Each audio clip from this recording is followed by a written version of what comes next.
Cheers to Dungeons and Dragons, my dude! Man, I'd really rather not review D&D. I mean, everyone talks about it.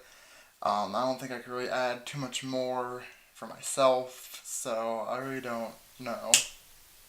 I, what? Why is this? What? How'd you get this on me? What's happening? I can't get it off. I can't get off, man. What's happening? Were you?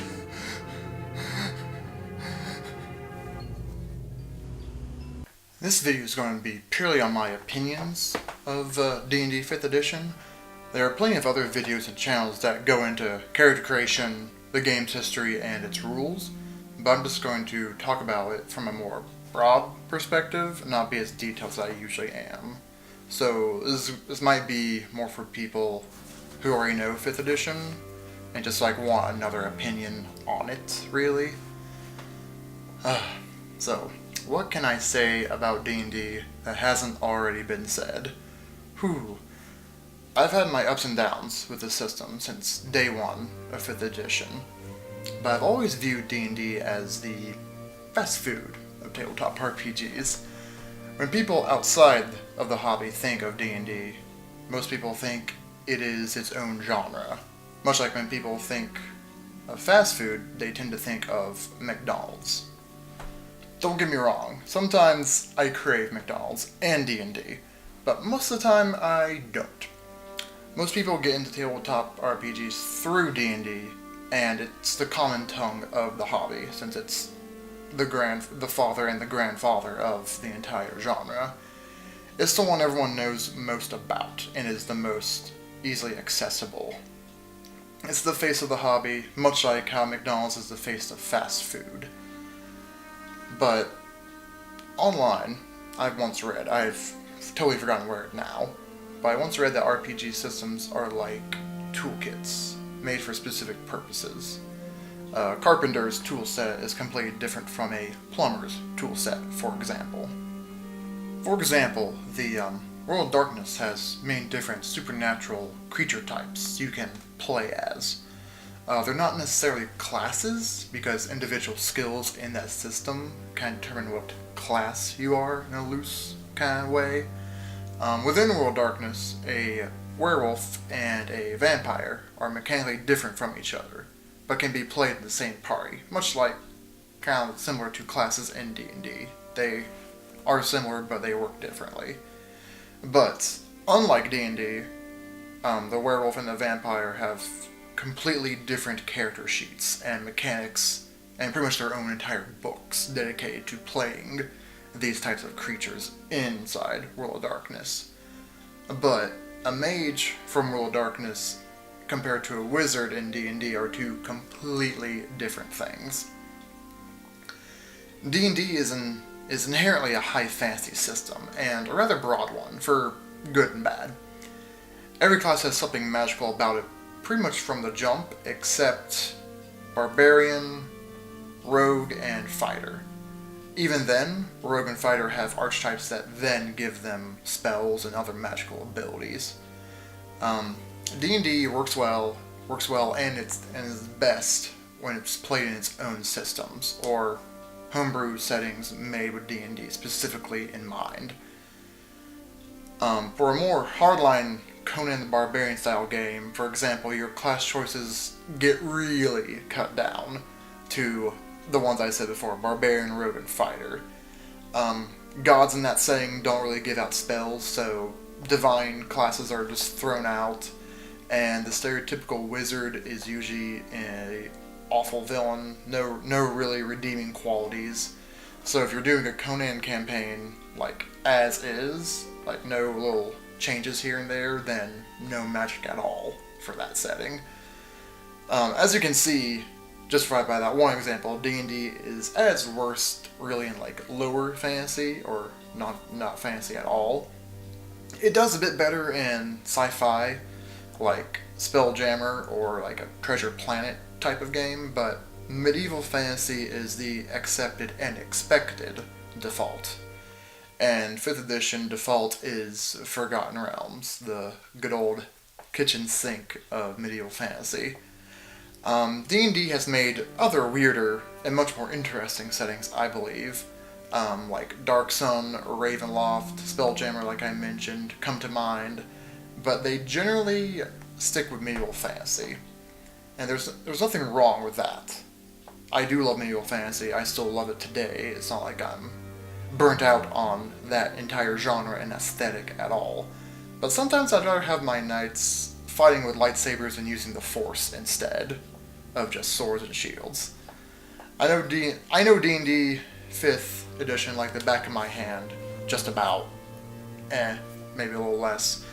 And it's becoming increasingly more bland to me the more I play it. The first 2 years it was out, I went to a new friendly local game store to play Adventurers League every Wednesday night. Yeah, Wednesday night's still Adventurers League night. Pretty much for, about 2 years, on and off. Since those 2 years, on and off, I've done a handful of other campaigns that have lasted anywhere between a month or two to almost a year. But over the course of these almost 5 years, I've mostly been a Dungeon Master for the 5th edition. And boy, being a DM feels like homework. Monster stats, abilities, layouts of dungeons. Having to look it over and memorize it all while keeping a party engaged during play can be really tough. 5th edition has done a good job of streamlining the game from 3rd edition mainly, but chose to ignore a few nice things from 4th edition, like minion enemies, enemy types like leader or caster, striker, etc. The bloody mechanic and so on from other 4th edition jargon and whatnot. Overall, I believe D&D 5th works fine. It's fine, it works, it's good. It really feels like the 4th edition that should have come from, like, right after 3.5. It feels much more, it owes more to that and is more streamlined from that than 4th.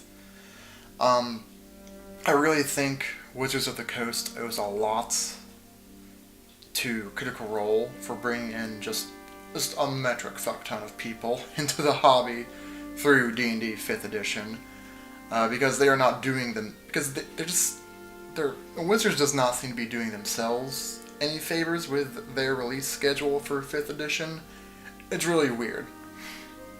I like how they're not doing what Pathfinder did and just completely flooding the market and the system with rulebooks and extra feats and little Pathfinder campaign settings about one nation, which one of them I have is interesting, but regardless, it just completely swamps everything, and it just makes it just something you just have to wade through, and it's a nightmare for DMs in Pathfinder to be like, okay, make a character, and they're like, oh wait, I wanted this one from Aslan 2.0, I wanted this feat, why can't I have this feat? You know, that thing. So I'm glad 5th edition is not doing that. I'm very glad I can almost probably name all the adventure modules and the source books off the top of my head right now. I'm not going to, but I could. And that's a good thing, I feel. But on the other hand, there's only one adventure module released a year, on average. And then a source book like Sword Coast Adventurer's Guide, Xanathar's Guide to Everything, or Ravnica released every other year? It's like they don't know how popular D&D 5th edition really is now. It's really weird to me. When Hoard of the Dragon Queen and the Waterdeep adventure lines were released, they were a big deal just because they were two adventures, each with 2 parts, released within about 3 months of each other. So that just gave you enough content for an entire campaign from 1 to usually about 15 to about 20 with Waterdeep. So that gives you plenty. That gives you a year plus if your group meets once a week or twice a week, for example. So those were big deals when they came out. One was at the very beginning of 5th edition, and then Waterdeep has been the latest adventure line they released. But it just feels so strange that Wizards is not capitalizing on the success and presence D&D has now compared to any of the other 4 decades it's been around. At the same time, they're creating their own drought. It really... This is kind of going to sound bad. I love you, Wizards. Please don't take us down. It just really feels like the main villain from Mad Max Fury Road. Wizards of the Coast kind of controls the water pipes to their tanks of water and determines when we actually get water, or products in this case. That's why when any new D&D release comes out, it sells like fucking hotcakes on Amazon and becomes the bestseller of the month. Hell, probably just by pre-orders alone. It becomes that, like, once the release date clicks on, they start sending out the books. They have this drought they've made of official products. They've mitigated it a bit with the DM's Guild, where anyone can make their own D&D products, which I think is really cool. It's a new version of open game licensing, but you don't have to be an already established company that already makes D&D stuff. So I think it's just almost a much easier version of open game license that anyone can get to. But I feel like it's not the most effective way. Same goes for the Unearthed Arcana, the monthly official homebrew of Wizards of the Coast, where they usually give you about anywhere between 3 to like maybe 6 pages of a PDF of like a new archetype, new class features.